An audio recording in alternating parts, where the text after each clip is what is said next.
మాదిగోళ్ళే నా రాజకీయ జీవితానికి పునాది అని ఎన్నో సందర్భాలల్లా తెలంగాణ రాష్ట్ర ముఖ్యమంత్రి రేవంత్ రెడ్డి బహిరంగ సభలల్లా చెప్పిండు. నేను మాదిగ బిడ్డని, రేవంత్ మాదిగా నా పేరు అని చెప్పిండు.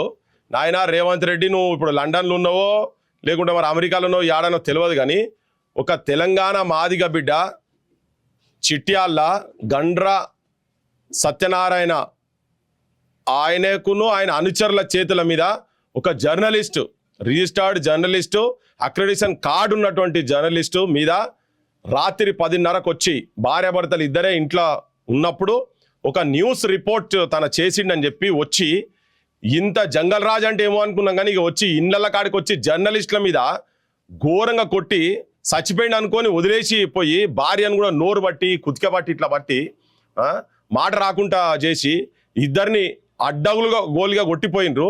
ఇప్పటికీ ఏం పేరు మధువంశీరావు. ఆయన నువ్వు పొద్దున్న లేసి అంటావు కదా, సగం బస్స బియ్యం వండితే ఉన్న ఎల్మోళ్ళందరికీ బువ పెట్టొచ్చు, బువ పెట్టంగా మిగులుతుందని చెప్పని ఒక దాంట్లో ఆ కోవకు సంబంధించినటువంటి వ్యక్తి ఒక ఆయన ఇక్కడ ఎమ్మెల్యే చేసినావు నువ్వు. ఆయన అనుచరులు సేమ్ అదే కులమట. మరి ఇక్కడ డిఎస్పీ కూడా సంపత్ రావు అట. ఈ సంపత్ రావు, మధువంశీరావు, సత్యనారాయణ రావు, మళ్ళీ ఇక్కడ కాడికి వచ్చే వరకు రేవంత్ రావు కావచ్చు నువ్వు. మరి ఎవరు కాపాడేందుకు ప్రయత్నం చేస్తున్నారు అంటే ఒక దళిత బిడ్డను, ఒక మాదిగ బిడ్డకు, దాంట్లో జర్నలిస్టుకు, ఒక 20 సంవత్సరాల సీనియారిటీ ఉన్నటువంటి ఒక మాదిగ బిడ్డకు తెలంగాణలో రక్షణ లేదు. దాడి జరిగిన తర్వాత ఇప్పటికి ఇంకా ఏవన్ను కాపాడే ప్రయత్నం చేస్తున్నారు. ఆయన ఊళ్ళోనే ఇంట్లో ఉన్నాడట, ఇజ్జత్ తిరుగుతున్నాడు. ఆయనే అనువకొండకు పోతున్నాడు, చిట్యాలకు వస్తున్నాడు, పర్కాళ్ళ కనబడుతున్నాడు, యాడ ఛాయ్ హోటల్ కాడ కూర్చొని నన్నెవడు బీకేదేంది ముఖ్యమంత్రి నా ఎలుమోడు అని చెప్పని ఆయన బయట చెప్పుకుంటా తిరుగుతుండట. బయట పెద్ద మనిషి, పెద్ద కబ్జా కోరట, ఒక గుండా అట, ఇక్కడ ల్యాండ్ గ్రాబర్ అట. ఆయనే ఒక మాఫియా, ఇసుక మాఫియా. అది ఇప్పుడు కనబడుతున్నాడు, వేరే ఛానళ్ళల్లో పెట్టి వాళ్ళు చూపించింది కనబడుతూనే ఉన్నది, బూతులు తిట్టేది కూడా కనబడుతూనే ఉన్నది. మరి తన ఒక పేద బిడ్డ ఇల్లు చూడుండ్రి, వెంకటప్ప, ఇదైతే ఉట్టి యాస్బెస్టార్స్ షీట్స్ తో ఉన్నటువంటి బయట ఉన్న ఇల్లు. ఇగో ఎంత 20 ఏళ్ళు జర్నలిజం చేసిన తర్వాత ఇగో ఇండ్లుకి ఇట్లుంటాయా చూడురి. మరి అంటే పేదరికంలో ఉండి అది జెన్యూన్ ఇష్యూ అనేది క్లియర్గా అర్థమవుతుంది.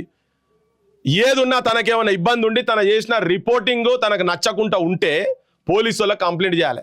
దానికి కోర్టులు ఉన్నాయి, కానూన్లు ఉన్నాయి, చట్టం ఉంది. పోలీసు వాళ్ళు కూడా అదే పని చేయాలి కదా.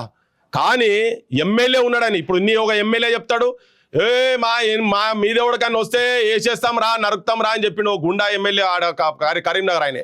ఇక నువ్వు మాట్లాడితే అసెంబ్లీలో నీ భాష ఒక్కొక్కరిని బట్టలిప్పి కొడతా, తొండలు జొర్రిస్తా, ఇష్టపెడతానా నేను. ఈ భాష నీ భాష అక్కడ విని నీ ఎమ్మెల్యేలు ఫాలో అయ్యి, నీ ఎమ్మెల్యేలు మళ్ళీ నీ పార్టీ వాళ్ళు, నీ అనుచరులు ఇక్కడ ఊర్లలో ఇగో గిట్లా పేదోళ్ళ మీద, జర్నలిస్టుల మీద, మాదిగ బిడ్డ మీద దాడి చేసుడు ఉన్నది కదా.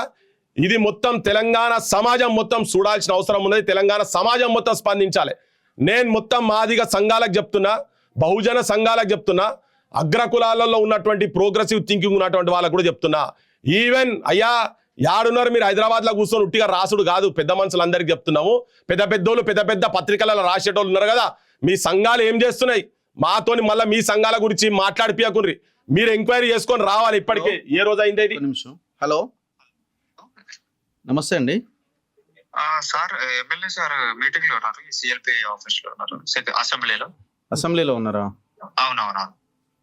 ఇప్పుడేం సిఎల్పి ఉంది? కొండ సూరకేది ఒకటి ప్రెస్ మీట్ ఉంది. Okay okay. సో అందుకే వచ్చినాం ఇక్కడ.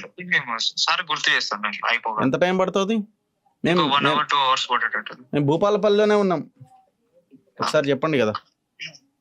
1 hour 2 hours అవుతుంది బయటకు వచ్చే వరకు. ఓకే సరే. పోలీసు వాళ్ళు చెప్తున్నది ఏంటంటే A1 పెట్టినాం. మరి A1 పెట్టినప్పుడు ఇప్పుడు ఈయన ఏ పొక్కలవ అన్నాడు? గండ్ర రమణారెడ్డి గండ్ర సత్యనారాయణ రావు ఎంబడి పట్టుకొని సిఎల్పి మీటింగ్లో ఏమైనా కూర్చున్నాడా? ఈయన కార్లనే తిరుగుతున్నది కూడా కొంతమంది చెప్తున్నారు ఇక్కడ లోకల్ వాళ్ళంతా. ఎమ్మెల్యే సాబ్ చాలా దగ్గర అనుచరుడు ఈయన అని చెప్తున్నారు. ఒకవేళ కాకుంటుండేది ఎందుకు దొరుకుతలేరు? మిగతాలు ఎట్లా దొరికిర్రు? ఆ వేనంటే ఆయనే, ఇంకో ఆయన పేరు ఏంది, నాగరాజా, ఇద్దరు పేరు చెప్పినావా, నాటరాజు, వీళ్ళు దొరికిర్రు. మరి ఈయన ఏడ నాట్యం చేసుకుంటూ తిరుగుతున్నది అర్థమైతలేదు. మరి ఈ పెద్ద మనిషినే ఎమ్మెల్యే అండదండాలు ఉన్నాయి, ముఖ్యమంత్రులు అండదండాలు ఉన్నాయి కాబట్టినే మీరు పడతలేరు. నేనేందంటే జర్నలిస్టుల సంఘాలకు ఇప్పుడు అదే వాస్తవంగా ఎవరు మాట్లాడినా జర్నలిస్ట్ అంటే వార్త ఎవరిచ్చినా ఎవరు చెప్పినా ఏ కథ రాసినా దానికి ఒక పెద్ద లైసెన్స్ ఉండాల్సిన అవసరం లేదు. కానీ లైసెన్స్ ఉన్నటువంటి జర్నలిస్ట్ మీదనే దాడి జరిగితే ఏం చేస్తురా మీరంతా పెద్ద పెద్ద మనుషులంతా తెలంగాణలో మీ సంఘాలని రాష్ట్ర స్థాయి సంఘాలు వచ్చినాయి ఏమన్నా? రావాలి, అందరు రావాలి. బరాబర్ ఈ ఇష్యూ గురించి ఎవరెవరు రాష్ట్ర స్థాయిలో అందరికి విజ్ఞప్తి చేస్తున్నాండి. మొత్తం అల్లమన్నకు అల్లం కాడికెళ్ళి విరాట్ భాయ్ ఇగో ఇప్పటికీ చాలా రోజులు అయిపోయింది అయ్యి. చాలా మంది ఎవరెవరు అవుతున్నారో ప్రజా సంఘాలలో రాష్ట్ర స్థాయిలో ఉన్నటువంటి ప్రజా సంఘాలలో మీరు వచ్చినా రాకున్నా మా పని మేము చేస్తూనే ఉంటాం. కానీ మీకు కూడా సోయికి రావాలి, కుల సంఘాలలో కూడా రావాలి. కుల సంఘాలలో ఉన్నటువంటి అందరూ వకీళ్ళు కావచ్చు, జర్నలిస్టులు కావచ్చు, ఉట్టిగా ప్రజల గురించి పనిచేసే వాళ్ళు కావచ్చు, అందరికి రావాలి. ఆ వ్యక్తిని ఇమ్మీడియట్ గా ఇవాళ రాత్రి అరెస్ట్ చేస్తారా, రేపు అరెస్ట్ చేస్తారా? రాష్ట్రంలో ఇంకా ఎవరిని కూడా ఏ జర్నలిస్ట్ ను కూడా చెయ్యాలంటే ఒక్కొక్కరికి వణుకు పుట్టాలి. అటువంటి యాక్షన్ ఇప్పుడు ఇక్కడ జరగాలి. ఎందుకంటే ఈయన పెద్ద దొరాట ఊర్లే, పెద్ద దొర, ఈయన ఎవడు ఏం చేయలేడనే అహంకారం ఉన్నదట. అందుకనే ఈ జర్నలిస్ట్ ను కొట్టిండు కదా. ముఖ్యమంత్రి గారు రేవంత్ రావు గారు మీకు నిజంగానే మీరు మీ పునాదులు మాదిగా జాతితోనే వచ్చినాయంటే ఈ మాదిగా బిడ్డకు న్యాయం చేయాలి. ఇది ఒక్క మాదిగా బిడ్డ సంబంధించిన అంశం కాదు, యావత్ తెలంగాణ ఆత్మగౌరవానికి సంబంధించినటువంటి అంశము. బరాబర్ అందరూ సమాజంలో ఉన్న మొత్తం అందరూ స్పందించాల్సిన అవసరం ఉన్నది. దీంట్లో పార్టీ నుంచి వెళ్ళి సస్పెండ్, ఇప్పుడు అందరికీ నోటీసులు ఇస్తురుగా. మరి ఇప్పుడు ఈయనను దాడి చేస్తారు, పార్టీ సస్పెండ్ అయిందని కాపాడుతుందికే ప్రయత్నం చేస్తున్న పార్టీ నుంచి సస్పెండ్ ఎందుకు చేస్తారు ఇంకా? సో జర్నలిస్టు సంఘాలు అందరు కనుక ఇప్పుడు మనం భీష్మించుకొని కూర్చుంటే తన మీద ఏమైనా యాక్షన్ జరుగుతుంది. ఈవెన్ ఇది ఎంత ఏంటంటే బాధ్యత మొత్తం ఇక్కడ ఉన్నటువంటి డిఎస్పీ ఎమ్మెల్యే అంశాలు కనబడుతున్నాయి. ఖచ్చితంగా మనకున్న సమాచారం ప్రకారం అయితే ఎవరిని అడిగినా చెప్తున్నారు, ఎమ్మెల్యే హైదరాబాద్లో ఉన్నాడు, ఎమ్మెల్యే ఇంట్లో మధువంశీ కృష్ణరావు ఉన్నాడు, ఎమ్మెల్యే ఇంట్లోనే ఉన్నాడు, ఎమ్మెల్యేనే కాపాడుతున్నాడు అని అంటున్నారు. మరి ఎమ్మెల్యే ఇమీడియట్గా రెస్పాండ్ కావాలి. అందరూ దొరుకుతారు, ఒక్కడెందుకు దొరకడు? పోలీసులు అనుకుంటే ఎంతసేపు ఏం సెర్చ్ చేశారు? మేము ఇంతకుముందు పోలీసుల్ని క్వశ్చన్ చేస్తే వాళ్ళు ఏమంటున్నారంటే ఆయన పాత్ర ఒకవేళ ఉంటే కూడా ఆయన అరెస్ట్ చేస్తాం, ఆయన పాత్ర లేదు అని డిసైడ్ అవుతున్నారా? ఇంకా ఎందుకు గోడ మీద కాలు పెడుతున్నారు అంటే అటు ఇటు అన్నట్టు ఎందుకు ఉంటున్నారు? స్పష్టంగా చెప్తున్నారు. సో చాలా క్లియర్ గా కనబడుతున్నది. ఆయన ఇంటికి వచ్చిండి దాడి చేసిన ఓపెన్ గా చెప్తున్నాడు బాధితుడు. హాస్పిటల్కి వచ్చి ప్రలోభ గురి చేసిరు. ఇంకొక జర్నలిస్ట్ మధ్యవర్తిగా పెట్టి 4 లక్షలు ఇస్తాం మీకు ఉద్యోగం ఇస్తామని అంటున్నారు. మరి ఇంత జరిగిన తర్వాత కూడా అరెస్ట్ చేస్తలేరంటే చాలా క్లియర్ కనబడుతున్నది. ఎమ్మెల్యే సొంత మనిషి కావడం ఒకటి, రెండోది కులం అందరిని కలిపింది, పోలీసులను కలిపింది, ఆపోజిషన్ లీడర్లను కలిపింది, అధికార పార్టీ లీడర్లను కలిపింది, మొత్తం వ్యవస్థని కులం కలిపింది. సో ఈ కులం ఇక్కడ బలంగా పనిచేస్తున్నది. కాబట్టి ఈ కేసు ముందుకు పోతలేదు. మేము అరెస్ట్ చేసినాం, 307 పెట్టినాం, SC ST పెట్టినాం అంటే అసలైన మీద పెట్టాలి కదా, అసలైన మీద అరెస్ట్ చేయాలి కదా ఇమీడియట్గా. మరి ఈ కుటుంబం రక్షణ ఎవరిది? ఇప్పుడు ఆ కుటుంబానికి జరిగిన డ్యామేజ్ ఎవరిది? వాళ్ళ దగ్గర నుంచే కదా. ఈయన దాదాపు ఇంకొక 6 నెలల సంవత్సరం దాకా ఈయన లేచి పనిచేసేటట్టు కూడా లేదు. మనకు జరిగిన హెల్త్ డ్యామేజ్ సంగతి ఏంది? ఇప్పుడు ఈ రాష్ట్రంలో ఇన్ని దళిత సంఘాలు ఉన్నాయి, ఏం చేస్తున్నారు వీళ్ళంతా? మీరు ఓన్లీ హైదరాబాద్లో ఏమైనా రాజకీయ అంశం వచ్చి రేవంత్ రెడ్డిని తిట్టాలంటే, మోడీని తిట్టాలంటే, కేసీఆర్ని తిట్టాలంటేనే వస్తారా? ఇట్లాంటి వాటికి మీరు స్పందించరా? జర్నలిస్ట్ సంఘాలు కేవలం రౌండ్ టేబుల్లు, మీటింగ్లు కేవలం అక్కడ జరిగే ఇష్యూస్ మీదనే పెడతారా? ఇట్లాంటి వాటి మీద పెట్టరా? సో కాబట్టి తక్షణమే గవర్నమెంట్ రెస్పాండ్ కావాల్సిన అవసరం ఉన్నది. ఇది చాలా పెద్ద ఇష్యూ. మేము కూడా ఒక 2 రోజులు ఆలస్యం జరిగింది మాకు కూడా హైదరాబాద్ నుంచి ఇక్కడికి రావడానికి ఉన్న ఇష్యూస్ కారణంగా. మొత్తానికి ఇక్కడికి వచ్చినాం. ఇది లైవ్లో ఉండాల్సిన అవసరం ఉన్నది. లోకల్గా ఉన్న నాయకులే కాదు, రాష్ట్ర స్థాయిలో ఉన్న నాయకులు ఇక్కడికి రావాల్సిన అవసరం ఉన్నది. రండి, చిట్యాల మండలానికి రండి. భూపాలపల్లి జిల్లా చిట్యాల మండలంలోనే ఆయన ఇల్లున్నది. ఆ ఇంటి బయట మంచం వేసుకొని అక్కడే ఉన్నాడు. ఎంత దారుణం అండి! హాస్పిటల్లో, ఇంకా ఆయన హాస్పిటల్లో ఉండాల్సిన వ్యక్తి తీసుకొచ్చి ఇంటి ముందు పడేసినారు. అంటే ఎమ్మెల్యే ఇంట్రెస్ట్ ఏంది? ఖచ్చితంగా దీన్ని ఇంకా ముందుకు తీసుకెళ్తాం. ఎమ్మెల్యే రెస్పాండ్ అవ్వాల్సిందే. మీరు ఫోన్లో ఆడ కొండా సురేఖని ఎట్లా లేపాలన్న దాంట్లో బిజీగా ఉన్నారు, మంత్రి పదవి ఎట్లా వీకాలన్న దాని మీద. ఈ నియోజకవర్గంలో ఏం జరుగుతుందో మిక్స్ అయ్యలేదు. ఫీల్డ్లో ఎప్పుడు ఏ ఇయర్లో వచ్చారు? 22 సంవత్సరాల నుంచి నేను ఆర్బీ న్యూస్ లో పనిచేస్తున్నాను. 22 years అవుతుందా? 22 years నుంచి. ఇప్పుడు ఆర్బీ న్యూస్ అనేది కేబులా? టోటల్ జిల్లాలో కేబుల్ నెట్వర్క్. ఓకే. ఇప్పుడు అక్రిడేషన్ కూడా ఉందా మీకు? అక్రిడేషన్ కూడా ఉంది. అక్రిడేషన్ ఉందా? మీరు రిజిస్టర్డ్ జర్నలిస్టే? అవునన్నా. ఎందుకంటే మళ్ళీ ఆర్బీ న్యూస్ అనగానే ఇప్పుడు ట్రెండ్ అయిపోయింది కదా, వీళ్ళంతా యూట్యూబర్స్ అనో లేకపోతే సోషల్ మీడియా వీళ్ళు జర్నలిస్టులు కాదనో, జిల్లా మొత్తం ఉన్న కేబుల్ నెట్వర్క్ ఛానల్ ఇది, వాళ్ళకి అక్రిడేషన్ కార్డు ఉన్నది. సో ఆయన చాలా సీనియర్ మోస్ట్ జర్నలిస్ట్, 22 yearsగా పనిచేస్తున్నాడు. అందుకే జర్నలిస్ట్ సంఘాలు మరి తెలిసి ఇక్కడ ఉన్న వాళ్ళు స్పందిస్తున్నారు జిల్లాకు సంబంధించి, కానీ రాష్ట్ర వ్యాప్తంగా స్టేట్ వైడ్ జర్నలిస్ట్ సంఘాలు ఏమైపోయినాయి? అల్లం నారాయణ సంఘం ఉన్నది, శ్రీనివాసరెడ్డి గారి విరాహత్ అలీ గారి సంఘం ఉన్నది, ఇంకా చాలా సంఘాలు ఉన్నాయి కదా, కమ్యూనిస్ట్ బేస్డ్ సంఘాలు ఉన్నాయి, జర్నలిస్ట్ సంఘాలు. మరి వీళ్ళందరూ ఎందుకు రెస్పాండ్ అవ్వట్లే? ఎంత భయంకరమైన దాడి ఇది, మీరందరూ వచ్చి పరామర్శించాలి కదా. సో చాలా దారుణం ఇది.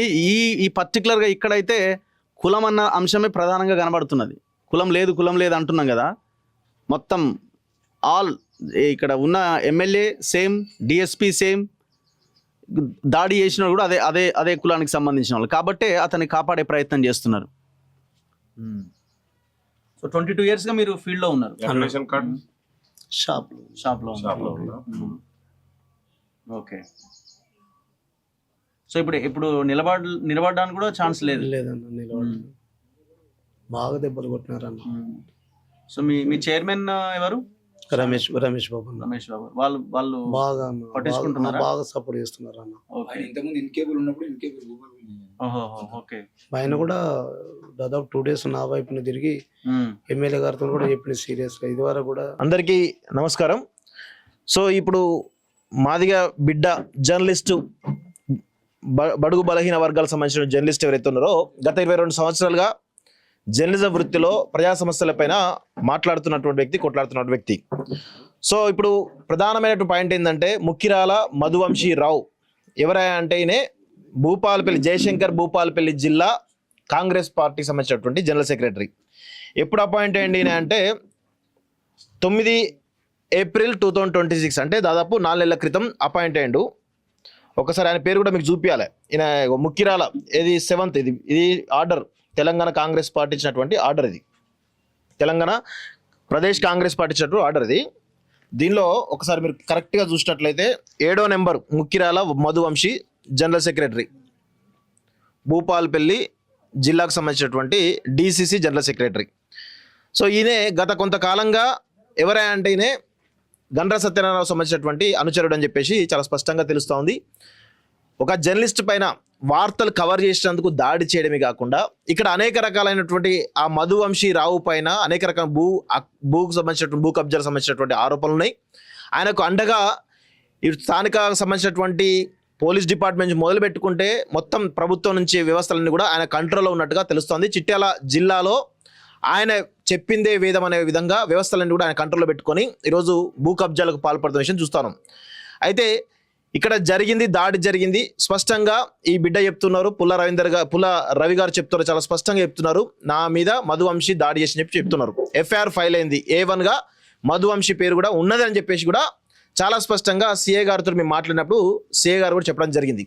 కానీ ఇక్కడ A1 పక్కన పెట్టి A2, A3, A4, A5 అనేటువంటి ఒక 4 వ్యక్తులను అరెస్ట్ చేసింది, కానీ A1ను అరెస్ట్ చేయలేదు. మరి A1 ఏమైనా అప్స్కాన్డా అని చెప్పి చూస్తే A1 ఇక్కడ ఇప్పటికే ప్రజల్లో తిరుగుతున్నా, ఆయన ఇంట్లోనే ఉన్నాడు, బయట తిరుగుతుందని చెప్పేసి తెలుస్తూ ఉంది. అంటే A1ని అరెస్ట్ చేయకుండా A2, A3, A4, A5 అని చెప్పేసి వాళ్ళని ఎందుకు అరెస్ట్ చేశారు, A1 ఎందుకు అరెస్ట్ చేయలేకపోతున్నారు?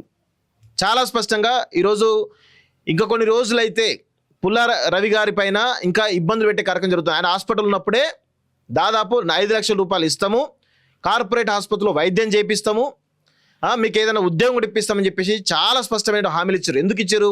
మధువంశీ పాత్ర ఇందులో లేదు అని చెప్పేసి కూడా చాలా స్పష్టంగా చెప్తే మీకు అనేక రకాలైనటువంటి డబ్బులు ఇస్తాము అనే ప్రలోభాలకు గురి చేస్తున్నారు. కానీ ఇప్పుడు ఈయన ఉన్నది పేదరికంలో, డబ్బులకు లొంగొచ్చు, కానీ తన వృత్తికి అన్యాయం చేయకుండా నీతిగా నిజాయితీగా ఈరోజు నాకు డబ్బులు వద్దు, ఏమొద్దు, నాకు జరిగినటువంటి దాడి కానీ ఎక్కడైతే ఆ భూ కబ్జా చేసిరో ఆ బాధితులు ఎవరైతే ఉన్నారో వాళ్లకు న్యాయం జరగాలని చెప్పేసి కూడా పుల్ల రవి గారు ఈ స్థితిలో కూడా పోరాడుతున్నారు. నిజంగా వీరిని అప్రిషియేట్ చేయాలి. ఈరోజు భూపాలపల్లి ఎమ్మెల్యే గండ్ర సత్యనారాయణరావు గారు కానీ లేకపోతే ఇప్పుడు SC/ST అట్రాసిటీ కేసు డీల్ చేయాల్సింది సంపత్రావు గారు, DSP పొజిషన్లో వాళ్ళు దాన్ని ఇన్వెస్టిగేట్ చేయాలి, సంపత్రావు గారు, అదేవిధంగా మధువంశీరావు. సో ఇక్కడ మాకున్నటువంటి అనుమానం ఏంటంటే ఒక సామాజిక వర్గ వ్యక్తులు అందరూ కూడా ఉన్నారు కాబట్టి ఈ కేసు ప్రభావితం చేసే అవకాశాలున్నాయి. అధికారంలో ఉన్నారు కాబట్టి పుల్ల రవి ఎవరైతే జర్నలిస్ట్ ఉన్నారో వారిని ఇబ్బంది పెట్టే కార్యక్రమం జరిగే అవకాశం అయితే కనబడుతుంది. ఎందుకంటే ఆల్రెడీ హాస్పిటల్ ఉన్నప్పుడే వచ్చి ఆల్రెడీ ప్రలోభకు గురి చేశారు. మరి ఇప్పుడు ఇంట్లో ఉన్నారు, ఒంటరిగా ఉన్నప్పుడు కానీ మరి ఇప్పుడైతే పర్లేదు, కొంత బాగానే ఉన్నాడు, హాస్పిటల్ నుంచి బలవంతంగా డిశ్చార్జ్ చేశారు. మరి భవిష్యత్తులో తనకు ప్రాణహాని జరిగే అవకాశం కూడా ఉంటుంది. ఎందుకంటే ఈయన చంపేసే కేసే ఉండదు కదా అని చెప్పే ప్రయత్నం కూడా జరగవచ్చు ఇద్దరు భార్యాభర్తల్ని. సో ఇవన్నీ కూడా ఉన్నాయి కాబట్టి వెంటనే జిల్లా ఎస్పీ గారు దీనిలో ఇమీడియట్గా దీన్ని పక్షపాతంగా ఎవరైతే పక్షపాతం లేకుండా ఖచ్చితంగా ఈ కేసును ఇన్వెస్టిగేట్ చేయాలని చెప్పేసి కూడా మేము కోరుతున్నాం. ఇక్కడ డిఎస్పీ గారు సంపత్రావు గారు ఉన్నారు. సో వారిని అవసరమైతే ఈ కేసు నుంచి ఈ కేసు వరకు వారిని తప్పించాలని చెప్పి కూడా మాకు కోరుతా ఉన్నాం. ఎందుకంటే ఈ చిట్యాల మండలంలో ఎక్కడ ఎవరిని అడిగినా కానీ మేము హైదరాబాద్ నుంచి భూపాలపల్లికి వస్తున్నటువంటి తరుణంలో దాదాపు 4-5 గంటల పాటు మేము ఇక్కడ జర్నలిస్టులకు కానీ రకరకాల వ్యక్తులకు మేము ఫోన్ చేసినప్పుడు చాలా స్పష్టంగా చెప్తున్నారు. ఇదంతా కూడా ఒక సామాజిక వర్గ వ్యక్తులు చేస్తున్నటువంటి దాడి అనేది చాలా స్పష్టంగా జర్నలిస్టులు చెప్తున్నారు, ప్రజా సంఘాలు చెప్తున్నారు, వివిధ పార్టీలకు సంబంధించిన వ్యక్తులు కూడా ఇదే చెప్తున్నారు.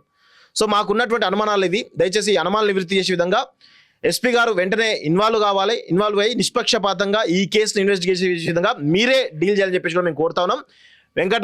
గండ్ర సత్యనారాయణ గారు ఎవరైతే ఉన్నారో ఎమ్మెల్యే గారు, దయచేసి మీరు మీ సామాజిక వర్గ వ్యక్తి అని చెప్పేసి మీరు వెనకేసుకు వస్తున్నట్టుగా ఆరోపణలు వస్తున్నాయి కాబట్టి దీనిపైన మీరు కూడా క్లారిటీ ఇచ్చి ఇమీడియట్గా మధు వంశీని అరెస్ట్ చేసే విధంగా మీరే చొరవ తీసుకోవాలని చెప్పేసి కూడా మేము కోరుతా ఉన్నాం. సంపత్రావు గారు కూడా మీరు కూడా ఈ కేసు SC/ST అట్రాసిటీ కేసు కాబట్టి DSP స్థాయిలో మీరే ఉన్నారు కాబట్టి ఖచ్చితంగా మీరు దీనిలో మరి మీరు ఉంటారా, ఉంటే కనుక నిష్పక్షపాతంగా చేయాలి, లేదంటే మాత్రం మీరు పక్క తప్పుకొని ఖచ్చితంగా ఈ కేసును ఎస్పీ గారికా లేకపోతే ఇంకెవరికా అప్పచెప్పాలని చెప్పేసి కూడా మేము స్పష్టంగా డిమాండ్ చేస్తున్నాం. ఎందుకంటే ఇది ఒక జర్నలిస్ట్ పైన జరిగినటువంటి దాడి, ఏదో సామాన్య వ్యక్తులపైన దాడి కాదు. ఎందుకంటే ప్రజా సమస్యల విషయంలో ఈరోజు గ్రామ స్థాయి నుంచి రాష్ట్ర స్థాయి వరకు అనేక మంది జర్నలిస్టులు ప్రజల సమస్యలు ప్రభుత్వం తీసుకొచ్చే విధంగా ఈరోజు వార్తలు రాస్తూ ఉంటారు. ఈరోజు అలాంటి జర్నలిస్టులకే రక్షణ లేకపోతే మరి సామాన్యమైనటువంటి ప్రజలకు రక్షణ ఎలా ఉంటుంది అనేటువంటి ప్రశ్న ఈరోజు లేవనెత్తేటువంటి అవకాశం స్పష్టంగా కనబడుతుంది. కాబట్టి దీనిపైన ప్రభుత్వం స్పందించాలి, ముఖ్యంగా డీజీపీ గారు, ఎస్పీ గారు స్పందించాలి. అదేవిధంగా జర్నలిస్ట్ సంఘాలు కూడా దీనిపైన స్పందించాలని చెప్పేసి కూడా ఈరోజు మేము ప్రధానంగా డిమాండ్ చేస్తా ఉన్నాం. మేము అందుకే ఈ ఇష్యూని రాష్ట్ర స్థాయి వరకు తీసుకెళ్లాలనే ఉద్దేశంతో హైదరాబాద్ నుంచి స్పెషల్గా మేమందరం కూడా ఇక్కడ రావడం జరిగింది. సో ఇది విషయం. దీని వెంటనే మధు వంశీని అరెస్ట్ చేసి కఠినమైన చర్యలు తీసుకోవాలని చెప్పేసి కూడా స్పష్టంగా డిమాండ్ చేస్తున్నాం.